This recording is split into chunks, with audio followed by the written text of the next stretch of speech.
मौलाना साहब जो YouTube channel ज़रूर subscribe कंदा। एतिकाफ़ अमल जेको आहे त उहो इंतिहाई नाज़ुक अमल आहे। एतिकाफ़ जे दौरान जेकॾहिं कोई बि बंदो मस्जिद खां हिकिड़ी बि घड़ी ॿाहिरि निकितो त उनजो एतिकाफ़ फासिद थी पवंदो।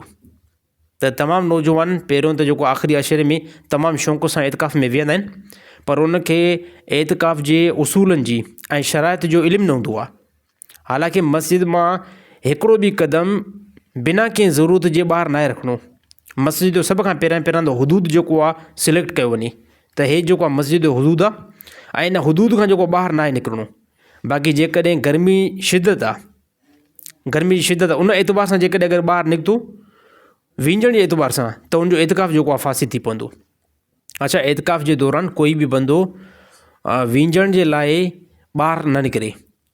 बाक़ी मस्जिद में जेकॾहिं 2-3 लोटा मस्जिद जे हुदूद में अंदरि मथां पंहिंजे लॻाई ऐं अहिड़ी तरह गुसुल कयईं त उन में कंहिं क़िस्म जो कोई जेको कबात न आहे, कंहिं क़िस्म जो कोई जेको आहे ममानत न आहे।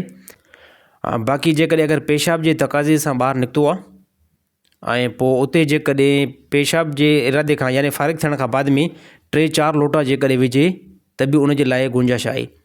बाक़ी गुसुल करण जे लाइ जनाबत वारो गुसुल मथां लाज़िम थी वियो आहे, उहो हिकिड़ो उज़ुर आहे। उन उज़ुर जे लाइ जेकॾहिं कोई बि एतिकाफ़ वारो बंदो ॿाहिरि निकितो आहे त उनजे लाइ जेको आहे इजाज़त आहे। बाक़ी बिना जनाबत जे गुसुल जे ईअं शौक़िया तौर ते या अहिड़ी तरह गर्मी जे एतबार सां वींझण जे लाइ ॿाहिरि निकितो गुसुल खाने जे तरफ़ त उनजो एतिकाफ़ जेको आहे पोइ फासिद थी पवंदो।